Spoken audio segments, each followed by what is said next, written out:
We created rules for a haunted house that shouldn't exist. Now, as adults, we've found a house matching its description. Part 11, the fifth puzzle solution. Despite how minimalist that room and its puzzle at first seemed to be, we spent a long time in there figuratively banging our heads against those bright walls. That silver key in the nook on the table, the white walls, the brightness of the room, the wire running from the nook's platform and into the wall. What did any of that have to do with Sally? We had a breakthrough when Jennifer made a certain observation, almost casually. It was one that did not seem to relate very much at first to the items in the puzzle room. It related more to what I'd brought up earlier about Sally coming up with the idea of puzzles being on each floor.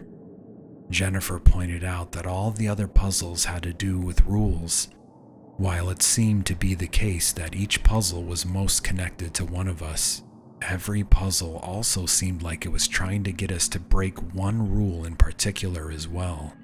For the first floor puzzle, Jennifer said, which was related to me, we had to resist grabbing the treasure, which, according to the seventh rule, should be in the attic. Yeah, Patrick said. That's right. And with the puzzle that related to me on the second floor, we had to get around that rule about climbing chairs. They looked at me. The one most related to me, I said. That would be the third floor puzzle. The fifth rule is about failing and solving the floor puzzles. We had to fail that one in order to succeed. Well, let's see, Greg said. My puzzle on the fourth floor nearly got us to violate the fourth rule, about running. Huh, that's weird. Fourth floor puzzle, fourth rule. That is weird, Jennifer said. I'm guessing the house did that intentionally. Seventh, sixth, fifth, and fourth rules. The rules are going in reverse. By now, Jennifer was speaking a lot less casually. If there's a pattern here, the next puzzle should not only be about Sally, but also about the third rule. The one about depositing electronics in that cubbyhole near the house's entrance. Patrick stood up where he had been sitting. He had to steady himself against one of those white walls that made the room feel much larger than it was. He winced as he took some pressure off his bad ankle. He pointed. That wooden thing on the table, he said, with the wire running from it into the wall, that thing looks like it could be a charging station, doesn't it? We all stared at it for a moment. You know what? Jennifer said. You could be right. I think it's the silver key in there that's throwing us off, I said. If that's what it is, a charging station or something that can plug into one of our phones. We talked about it a bit. There was no way for us to know if it was a charging station without removing the silver key lodged into the bottom of its nook. If there was some kind of apparatus that plugged into a phone down there, it might have been under where the key was lodged. Then I remembered and brought up the key that had been braided into that rotting unicorn's mane. That key had been silver too, hadn't it? It had unlocked the unicorn's bedroom that we had been trapped inside with that creature. The room had locked behind us when we left. Maybe this silver key was meant to unlock it again, so that we could go back through the bedroom, go downstairs, and get a cell phone. That made us a little more confident to remove the key, something we'd been reluctant to do for a fear of triggering the puzzle before we were ready. That still left the question of how to get around breaking the rule about electronics. Maybe we should break the electronic phone, Patrick said. That could be what the frayed wire is telling us. So we go downstairs, get a phone, and break it apart. Then we put it back together here and plug it in. Maybe we don't even need to break it. It could be as simple as taking out the battery. You really think that could work? Greg said. Does removing the battery or some other part from an electronic device so that it no longer functions make it no longer an electronic device? That gave us some pause. Then I remembered something else. Probably wouldn't matter, I said. You'd have to break another rule anyway. Remember that rule about solving each floor puzzle? In addition to what it says about succeeding and failing the puzzle, there's also something in there about not fleeing the puzzle. The entities might come after us anyway as soon as we leave the area. But didn't we leave the second floor puzzle room? Jennifer said. To look again at some of the other rooms in that hallway on the second floor? Maybe it's considered fleeing once you leave the entire floor, Patrick said. Or once you leave the house, Greg said. Regardless, I said, we can't stay in here forever. I don't know about you guys, but swinging on a rope upside down, getting my hand burned, climbing and sliding in fear and everything else has got me bushed. Patrick's no doubt feeling worse than I am. I think adrenaline has been propping us all up. Don't know how long that's gonna last. I think one of us should go ahead down and get a cell phone while we've still got some energy in our tanks. I volunteer myself. We should discuss it, Greg said, about who should go downstairs if that's what we're going to do. Out of the four of us, I said, I might be the best person with that unicorn. It would have been Sally, but she's not here. You're worried about it attacking us again when we go back through? Patrick said. It's not that, I said. I did my best to smile. I'm thinking about writing it. Naturally, my friends protested, something along the lines of I have a death wish, but I reasoned with him about how that unicorn could help us. As long as I wasn't running myself, the entities should only walk when they tried to get me after I left the puzzle area for the cell phone. That's what I would be counting on anyway. I also wanted to see if I could count on that unicorn carrying me faster than I could walk. There was nothing in the rules about riding a horse or a unicorn at running speed. I more or less won them over about the idea, though we had to take a vote. Greg voted against it. The majority ruled in favor, after we had what we hoped was a working solution to the final puzzle. A puzzle that had gotten us thinking about the other puzzles in the house and how the rules applied to them. I got myself ready mentally. Or tried to. The others patted me on the back, gave me the whole "you got this" spiel. Even Greg was warming up to the idea and cracking jokes about virgins and unicorns. I figured I might not have this, but at any rate, at least I'd go down with a bang, riding the back of a zombie unicorn until I was yanked off by the entities. The others got ready too, in case I had to hurl the cell phone the final distance through the railway. If I didn't put the cell phone in the cart, they'd have to quickly put it down in the nook where we'd hoped there was something it could attach to where the key was lodged. The plan was to take out the battery right after. If that failed to get the entities off our backs, they'd take apart more of the phone, or just try to break it, like we had before entering that house and before starting some of the puzzles. We did our whole counting thing, eyes open this time. Then I pulled the key out. It didn't take long for someone to fish down into the bottom of the nook. There was a small hole where the key had been lodged. Inside it was a wire lead. It didn't look like any kind of wire head we were used to, though. Tiny symbols were engraved in the metal prong. You had to get really close to make them out. Gold spiraling out of a treasure chest, a stairway, and more. Each symbol seemed to represent one of our previous puzzles. It may not have looked like something that would ordinarily be plugged into a cell phone, but it seemed the right size. And that, along with these symbols, made us more confident in the plan. Pocketing the silver key, I nodded to the others. Then I headed out of the room as quickly as I could without running. We still didn't know whether the puzzles were timed once started. Thankfully, the blade traps didn't activate when I took the railway cart back. It wasn't something I could relax about yet, though, because I thought I'd probably have to face them again when returning to the puzzle room. The other silver key worked. It unlocked the unicorn's bedroom door. When I went in, the unicorn was waiting for me a few feet away from the entryway, like it had heard me coming back.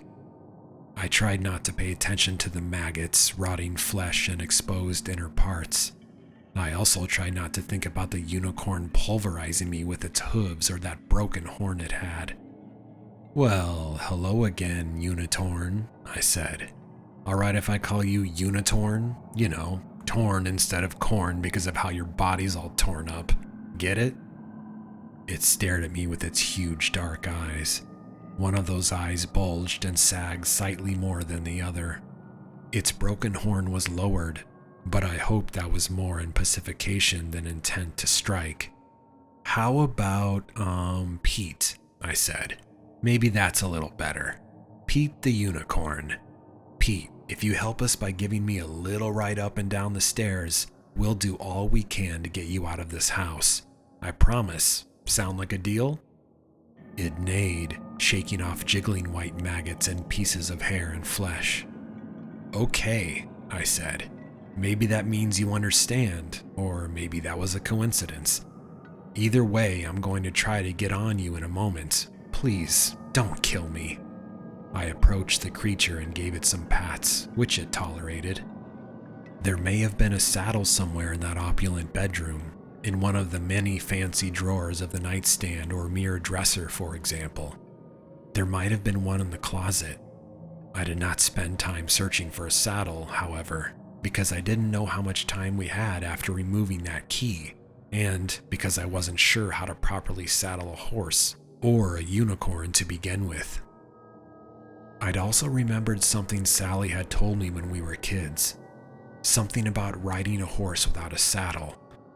She'd said it was possible. It was just harder. You had to really get a good grip on the horse's mane.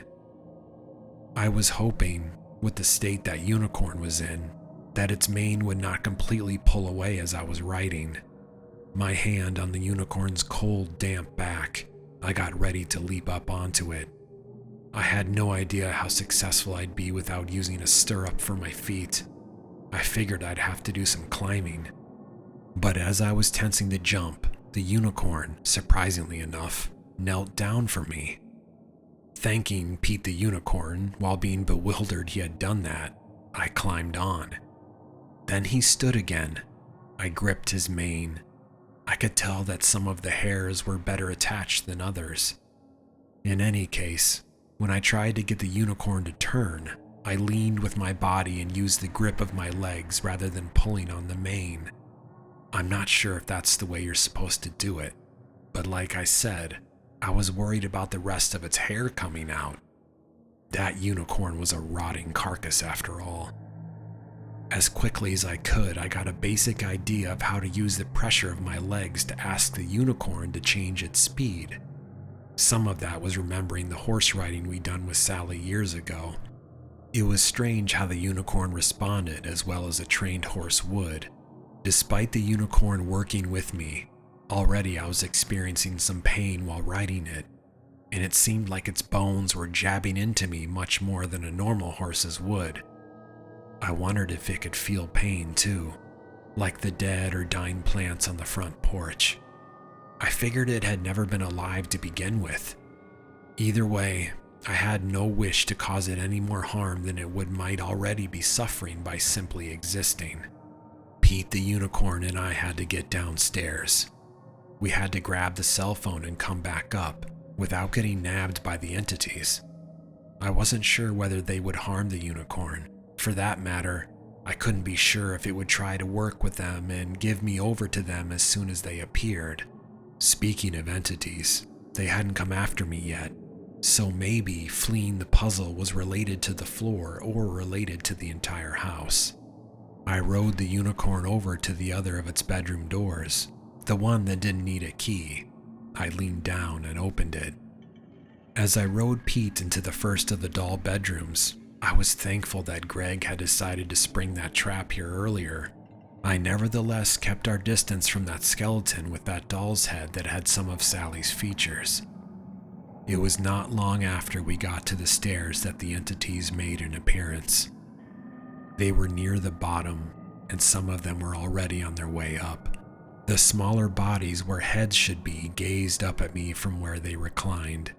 I had something like an epiphany of dread of how those things might run despite the crooked limbs and the robes of the larger bodies. The smaller bodies fused to the top of them seemed much more efficiently structured and muscled. If they could somehow detach themselves from the larger bodies, they might move very fast, even faster than a person could. Maybe they would detach themselves once you started running. I didn't want to find out, but I had to risk galloping the unicorn to see if it fell under the same rules as us. There was no way I alone could dodge all of those entities. Were there 6 or 7? "Here we go, Pete," I said. "We've got to run past those things coming up the stairs. We've got to get to the front door." I tried to use the pressure of my legs, as well as a "Hiya" for dramatic effect. The dead unicorn rocketed forward. My head snapped back. My hands, which had been shaking, nearly lost their grip. Pete went down the stairs so quickly that I barely had time to react to what was happening. On the 3rd floor landing, a large, many-figured hand reached out from the side. It nearly snatched me off Pete's back. I guess one entity had already been on the 3rd floor landing, waiting for us. Most of the others were coming upstairs with their strange, methodical dance-like rhythm. Neither they nor the smaller bodies fused to the top of them were running. That was a relief. I didn't see Walt when I glanced above, though I hadn't broken the rule about going upstairs before solving a puzzle. I was pretty sure Walt the Stairman was up there somewhere watching, wedged crazily into the top of the stairway with his crooked limbs. Walt's brethren were threat enough. I felt a scream rising in my throat as I realized that there wasn't enough room to get around the entities on the stairs. We had to go through them. I wasn't sure what they were made of. I wasn't sure how strong they were. If it came down to playing chicken, I didn't know which side would be the larger car. But that unicorn skipped the last flight of stairs entirely. It leapt over the railing. I braced myself for impact. When we slammed down on the 1st floor, my teeth clacked together in my mouth. I tasted blood. I got a chipped tooth from that incident, but at the time I was just thankful we'd made it beyond the entities, and I was more concerned that the impact would have devastating consequences for that rotting unicorn carcass I was riding. Pete held up though. I'm pretty sure he lost some of his mass, but he held up. Pete trotted up to the front door. I leaned from the unicorn's back, wishing again I'd had the time and know-how to search for and put on a saddle, and I reached as far as I could into the cubbyhole until I got my hand on a cell phone. I turned the unicorn around to find an entity just a few feet away. Its smaller body had completely unfurled on the mound where the larger body's head should be. The smaller body unveiled those blade-covered upper arms. Because the entities had only been walking upstairs, it made them closer to me now than if they had been running. The ones that had been in the rear of that procession were especially close. I figured Pete couldn't pull the same magic twice, not while going upstairs. I figured we'd have to clear those entities from the stairway, so I tried leading them away by going away from the stairs. I rode Pete throughout the rooms of the 1st floor. They did follow, but they did something weird. They all got into the parlor, the room next to the foyer and stairs, and would not move beyond it. It was the room with that clown etched into the top of a cabinet and the Mona Lisa George Washington melted face portrait that had holes for eyes. The 6 or 7 entities gathered there. I have trouble remembering even how many gathered in that parlor. Maybe it had something to do with the distortion of air around them, like foggy glass in a mirror. At the edges of the room, they did an obscene little dance with their crooked limbs. The smaller bodies on top of them joined in. It was as if a group of psychotic cultists combined the random stuff you see in a modern dance club with some kind of ceremonial waltz, and then added a dash of their own esoteric flair. reverent and irreverent at the same time. The crooked limbs of their larger bodies and the handless, bladed arms of their upper bodies didn't help make it any less unpleasant. At the culmination of that strange dance, they all turned in my direction and waited.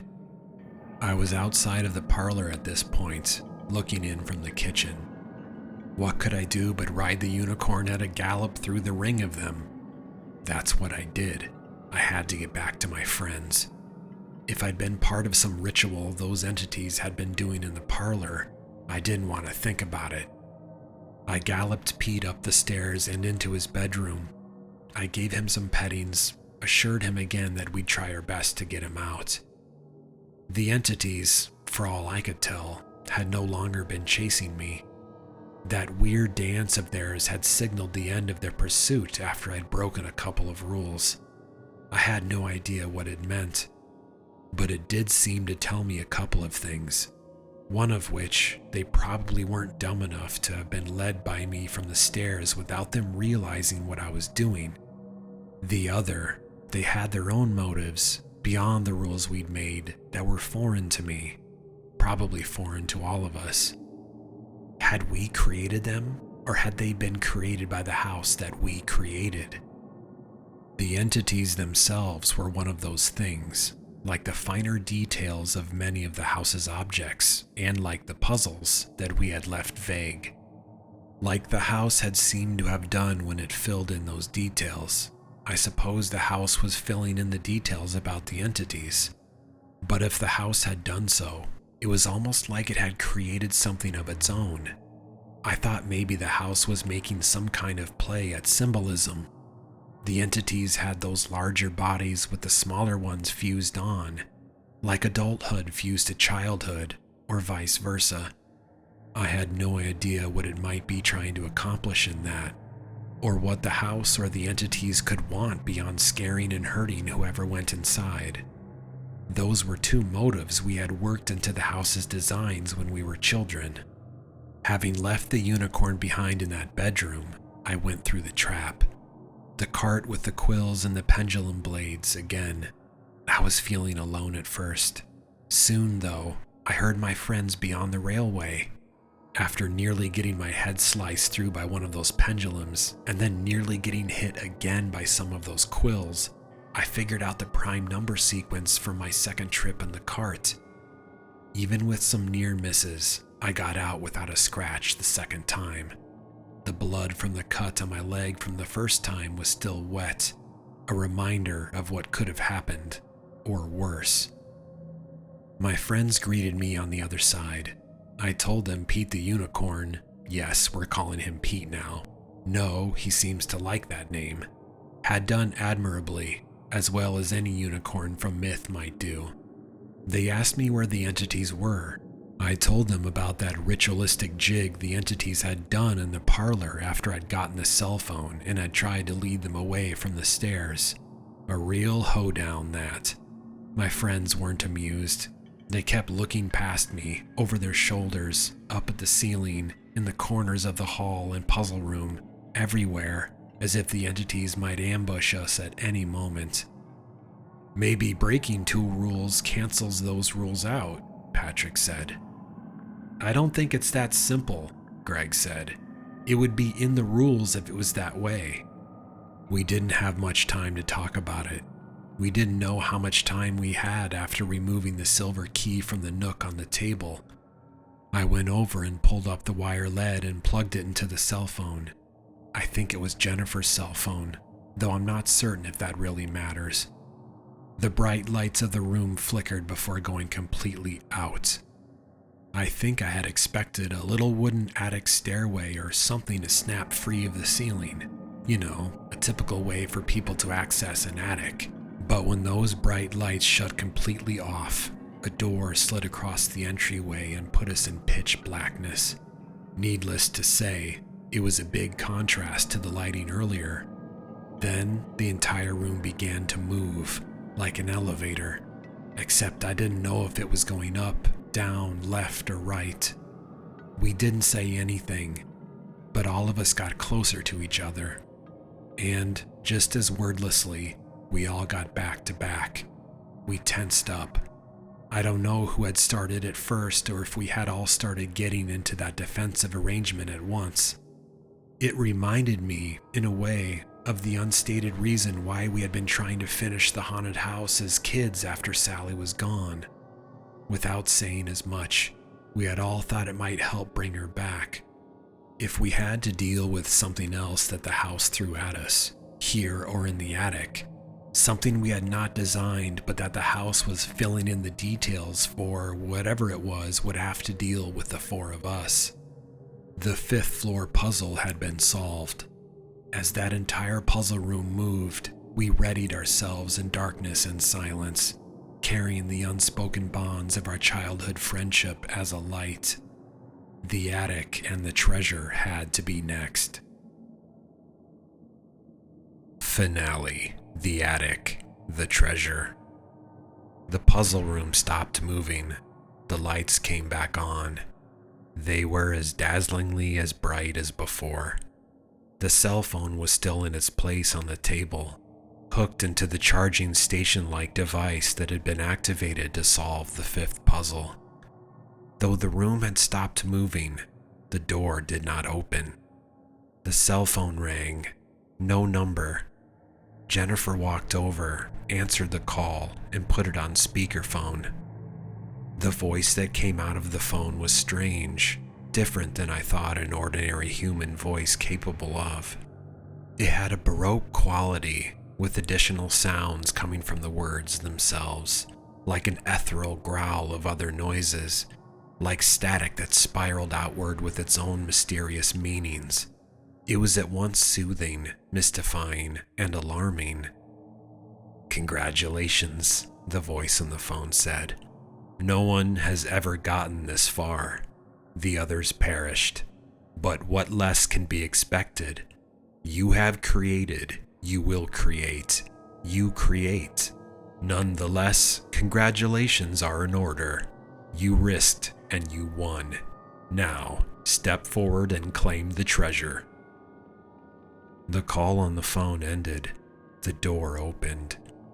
That call shook us, but we were not to be deterred, not this close to the treasure. We walked into a hallway that would have been dark if not for the spillover from the bright puzzle room. There was an old but solid-looking wooden door at the end of the hallway.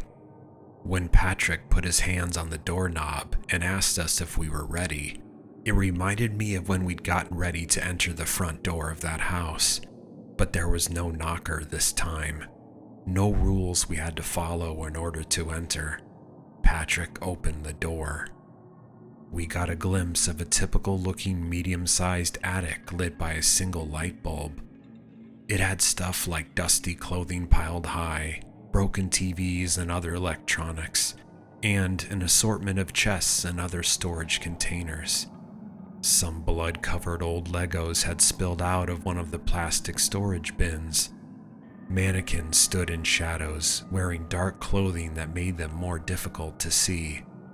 I knew we had put some of that in the attic in our designs as kids, but I wasn't sure how much. There was a closet door I didn't remember putting in. Towards the back of the attic there was a long coffin-sized chest that stood out. It was like an amalgamation of a coffin and treasure chest. Its outside was etched and gilded like a treasure chest, with a touch of the Gothic. It was like a treasure chest we might have imagined in a haunted house as kids. On the other hand, it had the more somber dimensions of an expensive coffin.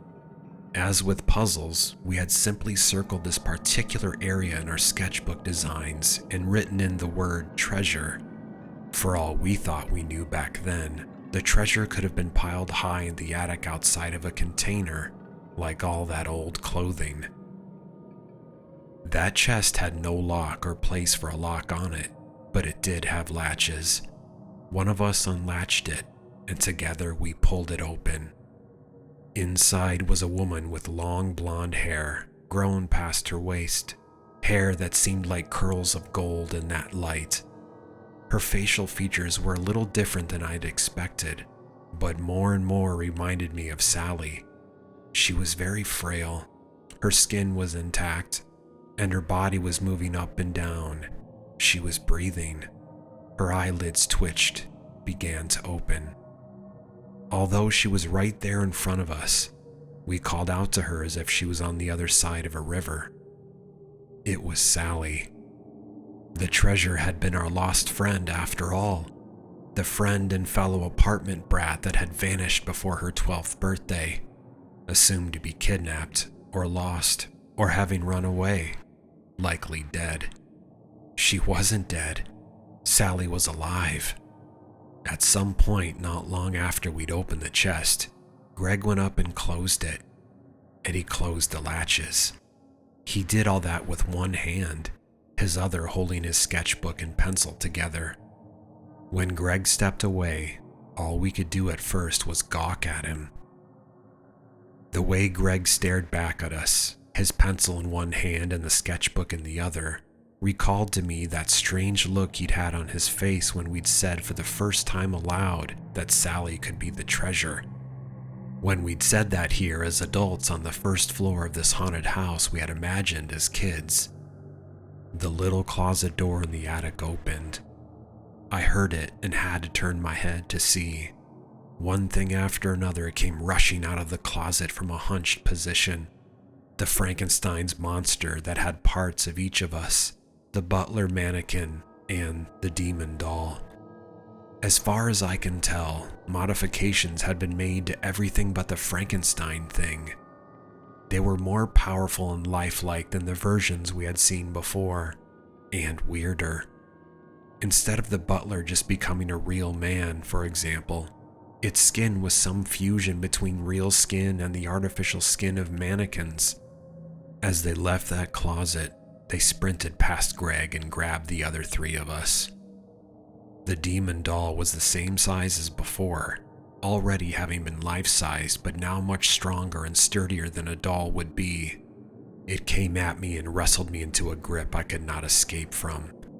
It didn't help that I was exhausted from everything else in the house. Patrick and Jennifer suffered similarly with the Frankenstein thing and the butler. That Frankenstein's monster with parts of each of us was weeping and grinding its teeth behind Jennifer's neck while it gripped her around her body.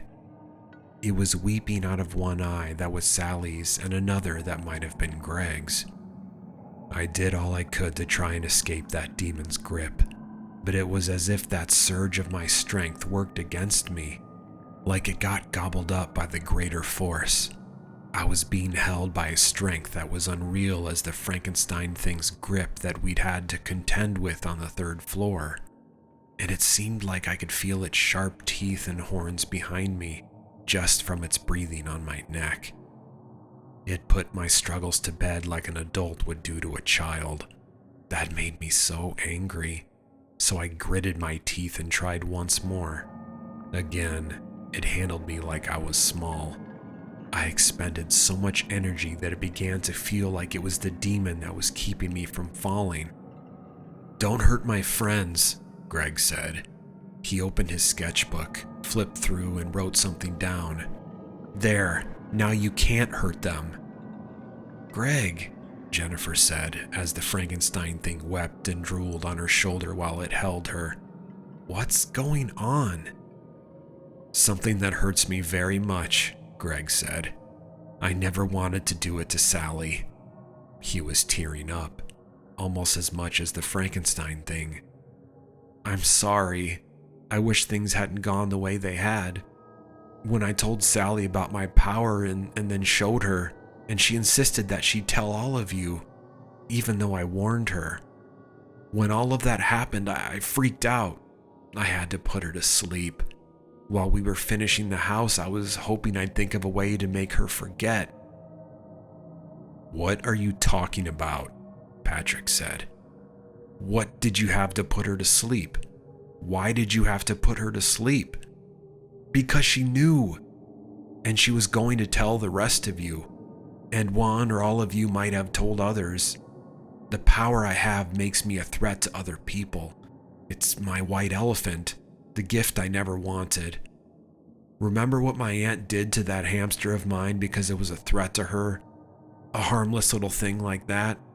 Now imagine what the rest of the world would do to someone that could make things real by drawing them. Once drawn, I can modify those things by making changes to the drawing or by making notations on them." "You did all of this?" I said. "We did all of this," Greg said. "Sally and I had a special bond, but the rest of you also mean a whole lot to me. I would never hurt you. This house might have hurt us, but it was important that I left in the dangers we'd all planned and that I left some things for the house to fill in as it tried to frighten or harm us. I was hoping I could prove how much you all meant to me. I risked my life here, just like the rest of you. I didn't have to. I left the puzzles blank so that I wouldn't have the answers. Let the house make them, I thought. I didn't have to do that either. You helped me create this.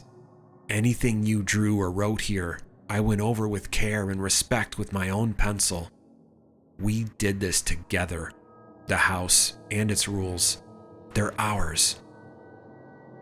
As Greg was talking, I realized something. Earlier in the house, when Greg had been on stage with that puppet in the ballroom, I'd flipped through Greg's new sketchbook. I hadn't realized it then, but I never saw the rules that he'd supposedly written down from memory. "Where are the old sketchbooks, Greg?" I said. He gave me a pained smile. "You've been asking that a lot," he said. "I'm sorry I had to lie to you before." Greg opened his new sketchbook and wrote something down. Then the book changed. It yellowed and became slightly withered. "All of those old designs are here with me, with us," he said. "Right after we had finished or completed, whatever you want to call it, our haunted house as kids, and some of us were beginning to move out of that apartment complex, I transcribed everything, in smaller size, from those other sketchbooks to one sketchbook.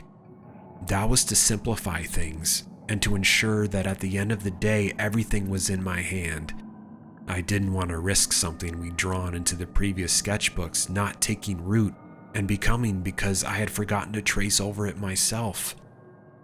I also wanted to create a sketchbook with my power to use as the sketchbook, so that I had more control over it. This is the master sketchbook." "Did you change anything we created?" I said. "Yes," Greg said, "but I was as faithful to our original designs as I could be." "You weren't faithful to us," Jennifer said. "You deprived Sally of her life." "I know," Greg said, "and I'm sorry, but she's safe here. She's protected by the dangers and puzzles in this house, dangers and puzzles that no one else could survive. And that's even if they made it to the house. This entire neighborhood is a farce. If you were to go inside the other houses, you would find them furnished, with signs of people living there. But if you waited, no one would come home. I drew and annotated the neighborhood to be cut off from the rest of the world, and the only times I opened it up, other than to visit it myself, was to feed the house with other people.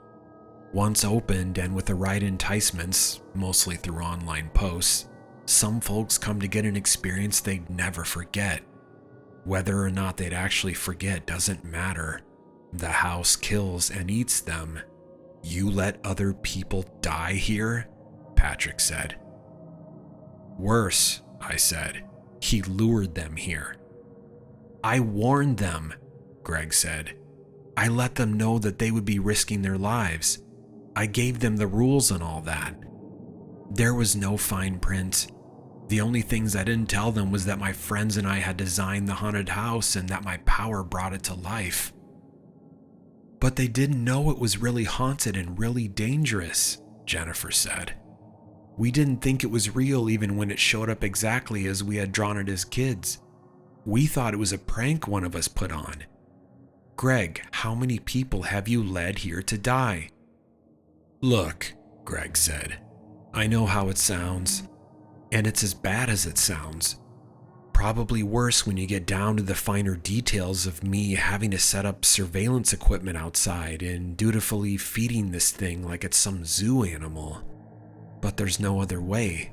Believe me, I tried. Dead animals, dug up corpses. I had to work my way up to live humans through trial and error. When I don't feed the house, it starts to fall apart. And Sally got sick. It might need live humans because of how we designed it to be both scary and dangerous. You could have changed that, Patrick said. You could have made it not scary and dangerous. You could have had it feed on flowers or sunshine or something. Greg shook his head. It's not that easy. If you give someone godlike power without giving them godlike knowledge, they can't make whatever changes they want willy-nilly and hope the results won't be disastrous. What if Sally died because of some big change I had made? And trust me, altering the diet of this house would be a big change.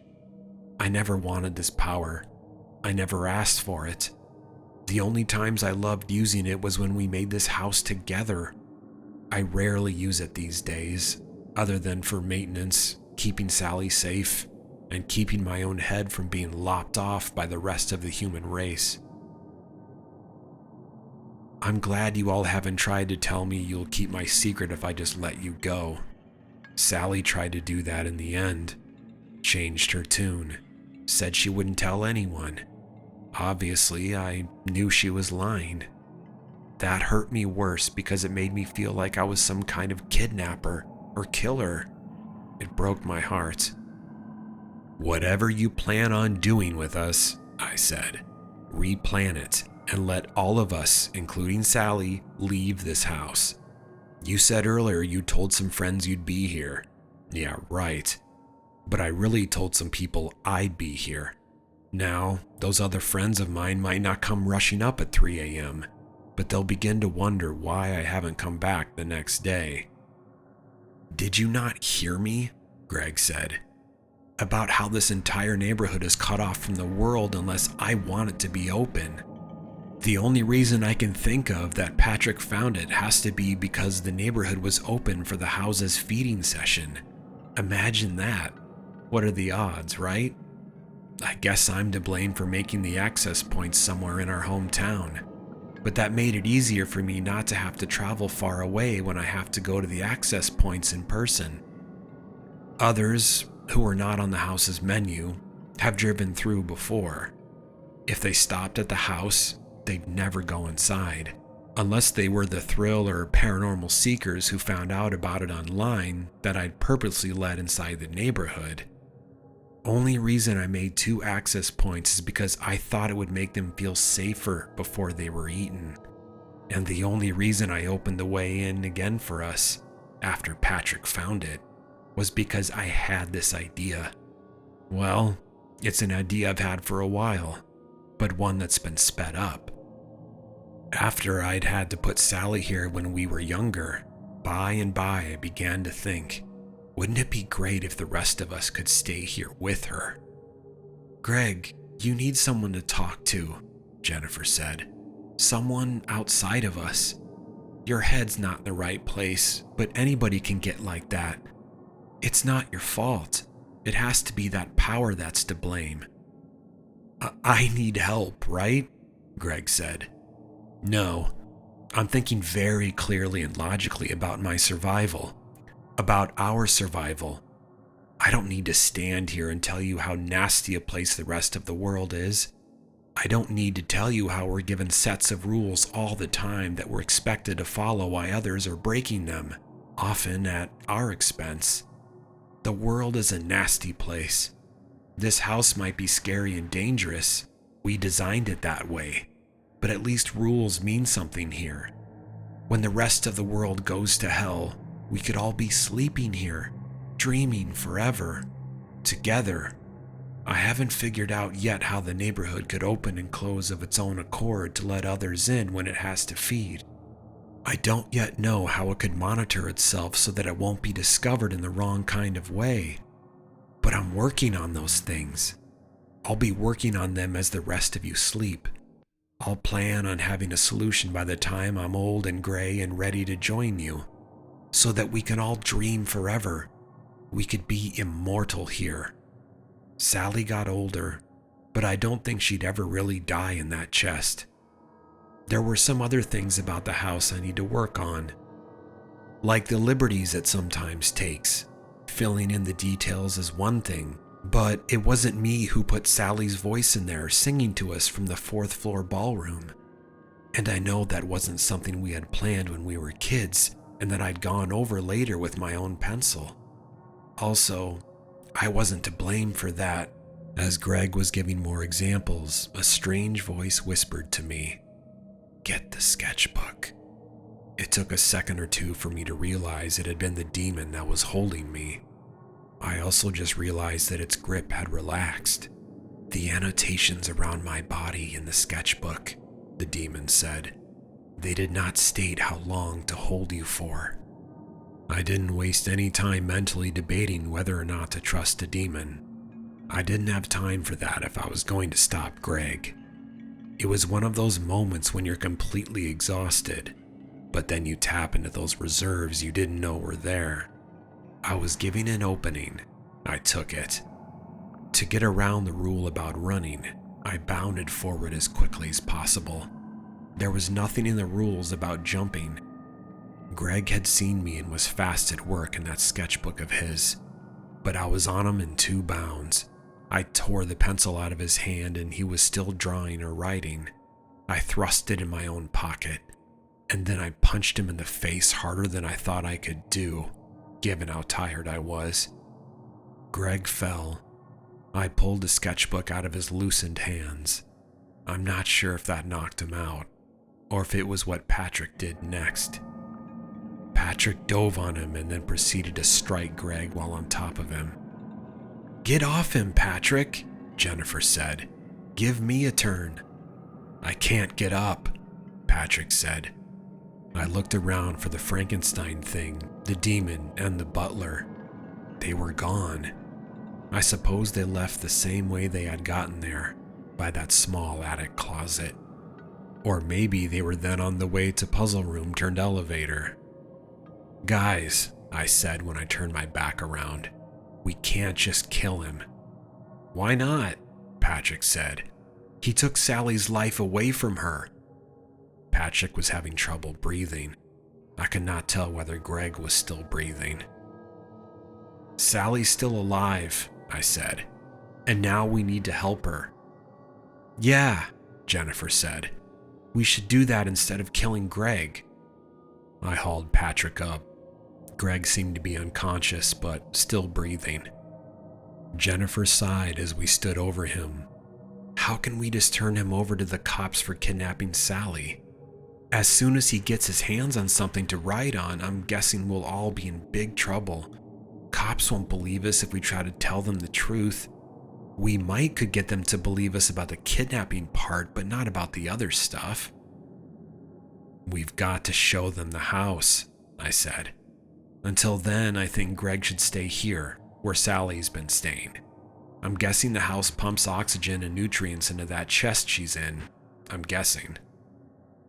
"Let's get Sally," Jennifer said. We unlatched the chest again, opened it up. Sally's eyes had closed once more. It seemed something in the chest, maybe some chemical or other agent being pumped in along with the oxygen, put whoever was inside it asleep as soon as it was closed. When she opened her eyes again, it was like witnessing a miracle twice. "Sally," I said. "We're here for you," Patrick said. "We'll get you going, Sally," Jennifer said. "I don't know what you remember, but Greg—" "Is he here?" Sally said weakly.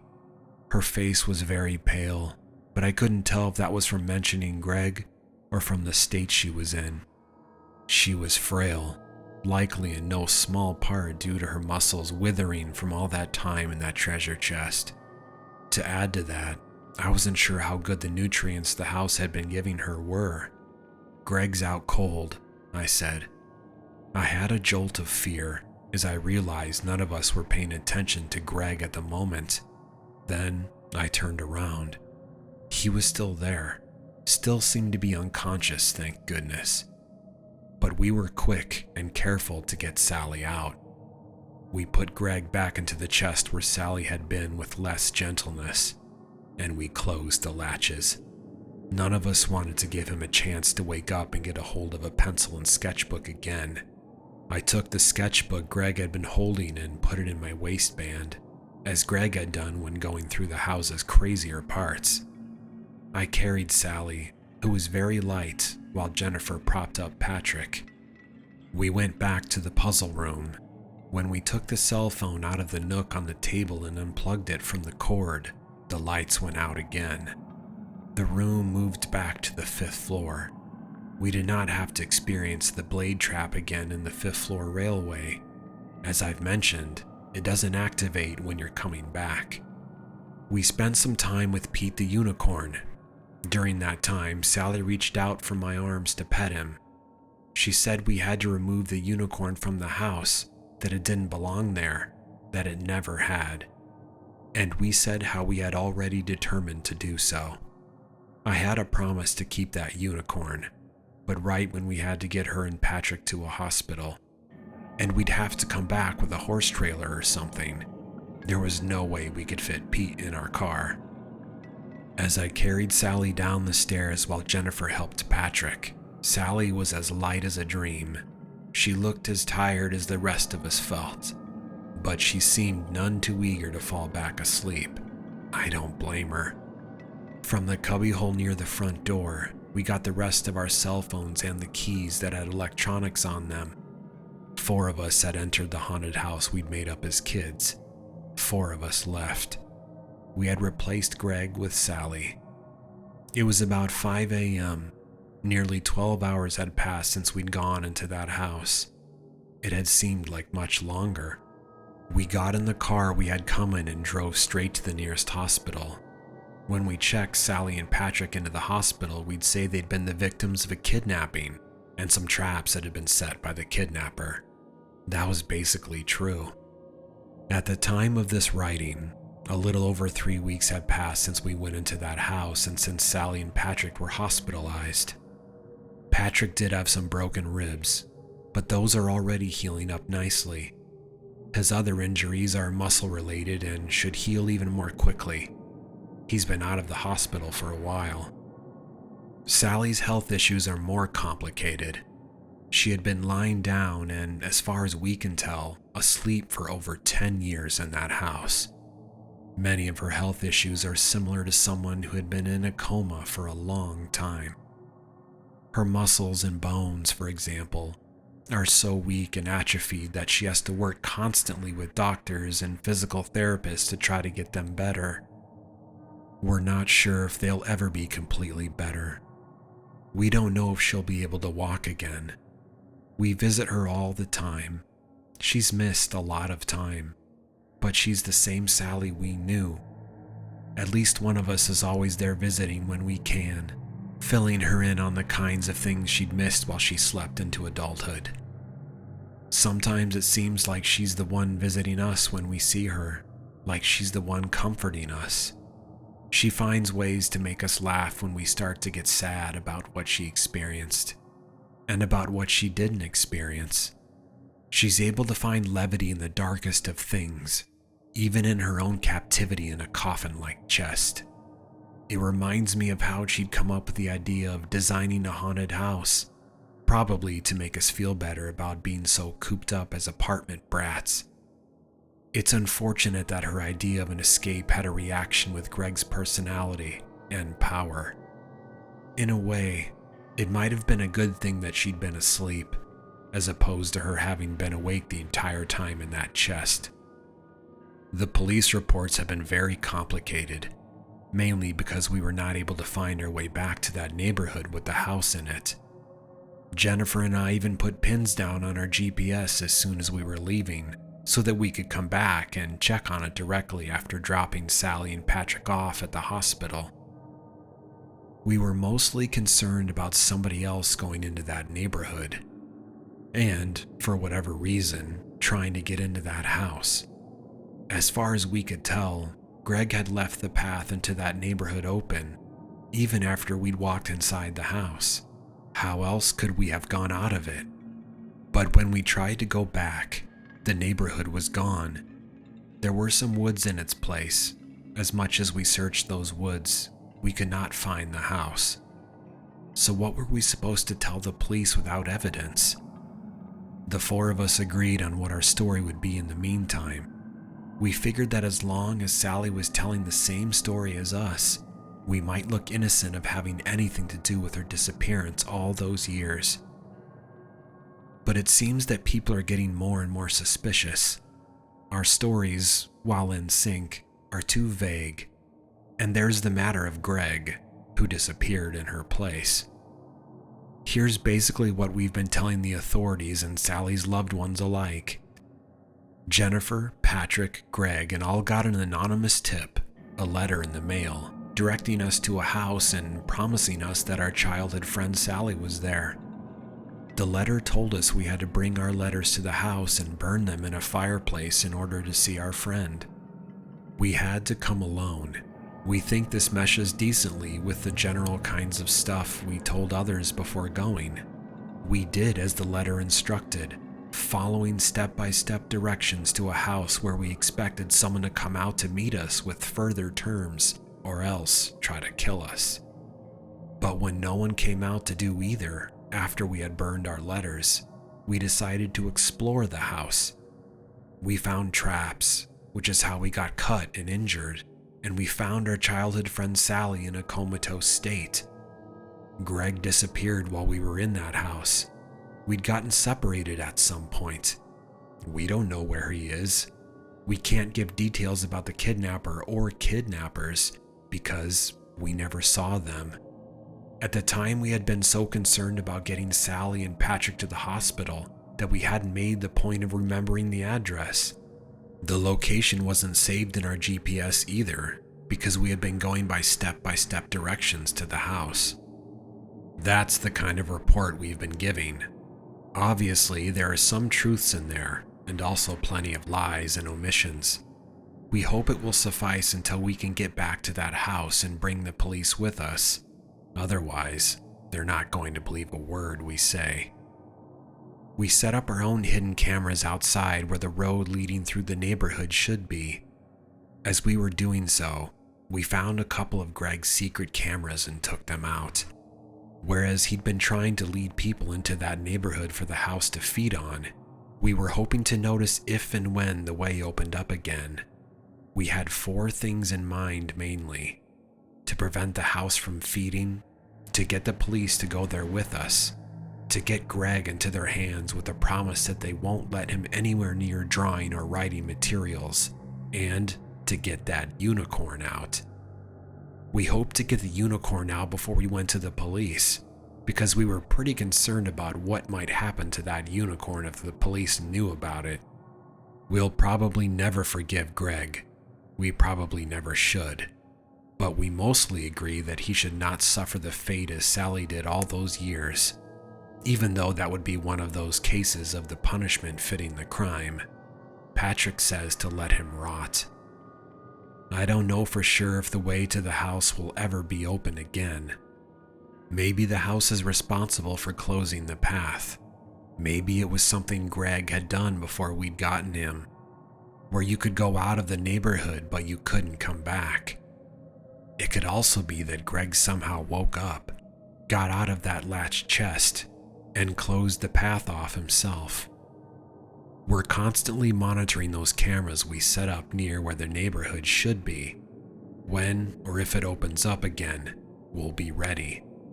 But something happened recently that has led me to believe that it might not only have been us that left that house and its neighborhood. 2 somethings, if you can count the second incident. The first that happened was a couple of days ago.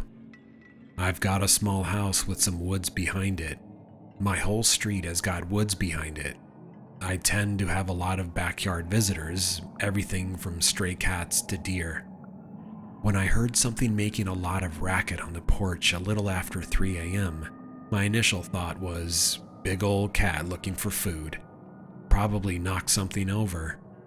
Then, As I woke up and went over to the back door, I felt sure it was a deer because it was too big. It started pawing at the door, so I got a rake from the garage, came back, and opened the door. It was Pete the Unicorn, that rotting, maggot-infested son of a myth. I'm not sure how he got my address. Some animals are exceptionally good at tracking, but I can't say for sure about an animal that has never existed to begin with. However it got to my house, I quickly brought it inside. I didn't want any of the neighbors to see. When I think about what could happen to that unicorn, it reminds me of Greg and all those fears he has of other people seeing him as a threat. That's kind of related to that hamster of his too, I guess. Whatever the world might have had done to Greg before if they had learned about his power, now, because of what he's done to us and what he might do to others, things are going to be a whole lot worse for him when they find out. Is it crazy that I feel bad for him and hate him at the same time? But the unicorn is not Greg. I don't think it would harm anyone, if it could help it. Yeah, it broke some of Patrick's ribs, but I blame that more on the house and on Greg. With a better living situation, who knows? Is it living situation or unliving situation for something that's undead? I moved my truck and just about everything else out of my garage to make a spot for Pete. He has some hay and a little bit of space to move around in, until we can get a better location for him. I've told the others that he came to my house and is temporarily living in my garage. Patrick and Jennifer have already been over to see for themselves. I think Sally wants to keep the unicorn herself once her health improves. Maybe we can pool our resources and find a secluded piece of land somewhere for it to live on. I'm still trying to figure out what an undead unicorn eats. For that matter, I don't know what a living unicorn might eat since, to my knowledge, there hasn't been any. I keep trying different kinds of horse food, but with no success. The other thing that happened more recently wasn't good. I'm not sure if it really happened or if it was my eyes and imagination playing tricks on me. Early this morning, I was out on my back porch eating breakfast, as I like to do. I had been thinking about what I was going to try to feed Pete next time around and whether he's needed some toys or something, when I saw the leaves on a nearby tree move in a way that spooked me. It was like something was in those leaves moving them, but also like something wasn't there. You know, invisible. I could have sworn I saw a shape. It was tall, small up top and large on the bottom, and its outline reminded me of those entities. Then, whether it was due to a breeze or something actually in there, it moved away from the tree until I could no longer see that shape. I don't remember the wind blowing when it happened, but probably it was a breeze. Probably I'm just freaked out by the whole experience in that house. Having the unicorn show up on my back doorstep is one thing, but having the entities leave that house and seeking me out where I live, that's not going to work for me. I've still got some questions about the entities. Questions I mean to ask Greg when we go back and wake him up. Either way, it's got me thinking. If things like the unicorn are finding a way out of the house and the hidden neighborhood it's in, we should be able to go back. In the meantime, we have Greg's master sketchbook. It's the composite of all those sketchbooks we'd made as kids, but with Greg's changes and additions. Jennifer, Patrick, Sally, and I are still going through it.